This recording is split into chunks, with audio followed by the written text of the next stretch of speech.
हासिल मन्त्रिफ्रा डाक्टर मानिक साहा तिनी श्रीराम नवमी उत्सव उंगी तंगमनि पान्दाव थांनि मानजागैखा वैष्णव टीला आमतनी पुलिस स्टेशन आमजानि बिसिं खबजानाय वैष्णव टीलानि साई बाबा मन्दिर अ श्रीराम नवमी तेर संसाजाखा तेरो मानजागै मन्त्रिफ्रा हासिल लुकुरगनो हामबाया फारका ताई लुकुरगनो तंकासां खाकसांगै तंगमनि बिसिंतै खरकसा पलिटिशियन उंमा उलाबो बरक उंगिनो जत लुकुरगनि हामक्राय सानो दियायो ताई हामक्राय जे मानतै हापांनि बखाखै खलाय दङ लुकुरगनि बागैनो हनै सावि खनारका कखनो थुनायरगनो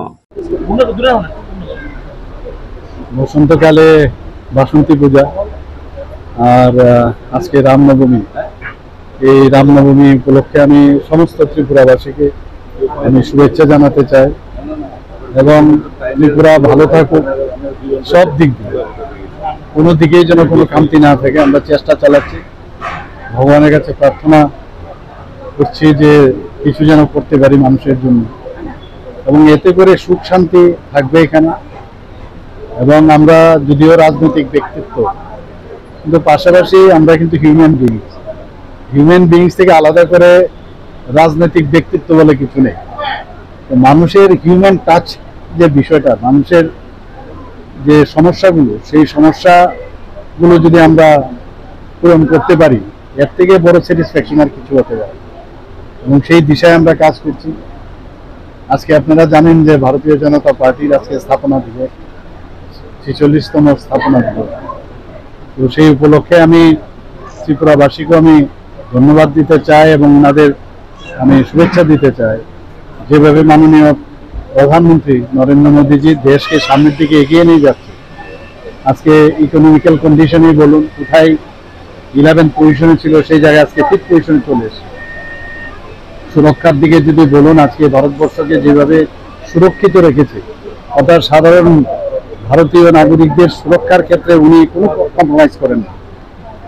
আমরা ইনফ্রাস্ট্রাকচার ডেভেলপমেন্ট হোক, মানুষদের আর্থসামাজিক উন্নয়ন হোক, গরিবদের জন্য মানে লাস্ট প্রান্তের যে ব্যক্তি তাদের জন্য করার যে ওনার চেষ্টা, সেটা কিন্তু পণ্ডিত দীনদয়ালজির কথা মাথায় রেখে সেটা করছেন।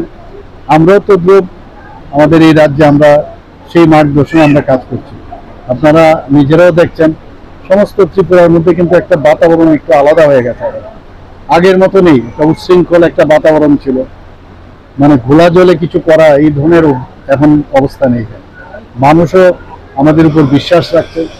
আমাদের বিভিন্ন যে ধর্মস্থানগুলো আছে সেগুলোকে আরো শক্তিশালী করার ক্ষেত্রে আমরা মাননীয় প্রধানমন্ত্রী যেটা করছেনই, আমরা আমাদের মতো করে আমাদের বিভিন্ন যে ধর্মস্থানগুলো আছে তাকে আমরা শক্তিশালী করছি। আজকে এখানে 4 বছর এখানে আজকে যেখানে আমরা আসলাম সাই বাবার যে মন্দির, সেখানে আমরা গতবারের আগের বছর আমি এখানে এসেছিলাম, এবারও এসেছি এবং খুবই ভালো লাগছে বিভিন্ন জায়গায়।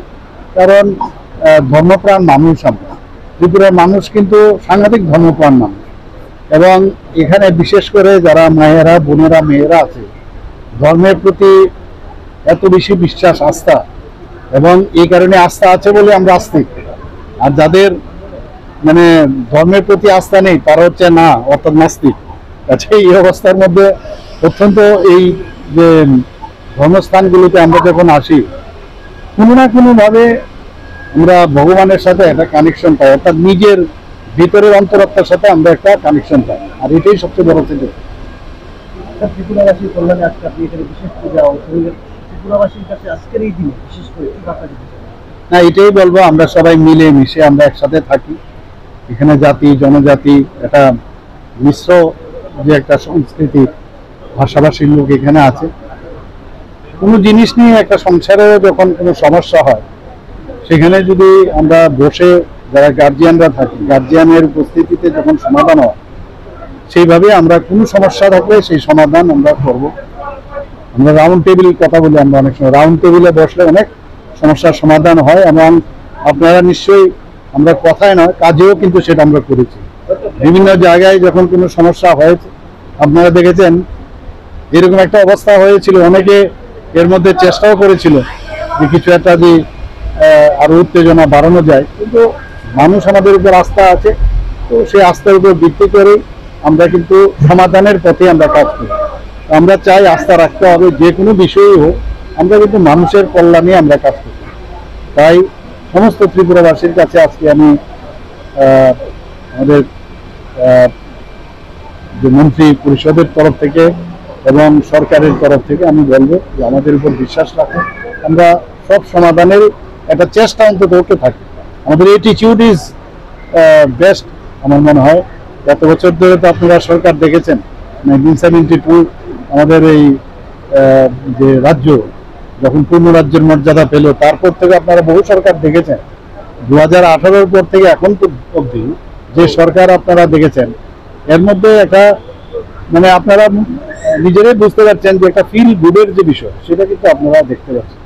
সেইভাবে আমরা থাকতে চাই, সবার মুখে হাসি ফোটানো হচ্ছে আসল উদ্দেশ্য। 80% if I believe in under Jal Jeevan Mission. One crisis is that water has not reached every house. So what will be your message to people and how you tackle this? Because Samaj is You already... see, we say always Jal Jeevan, অর্থাৎ জীবন জলই জীবন। So in that context I should say that we have started from the 3%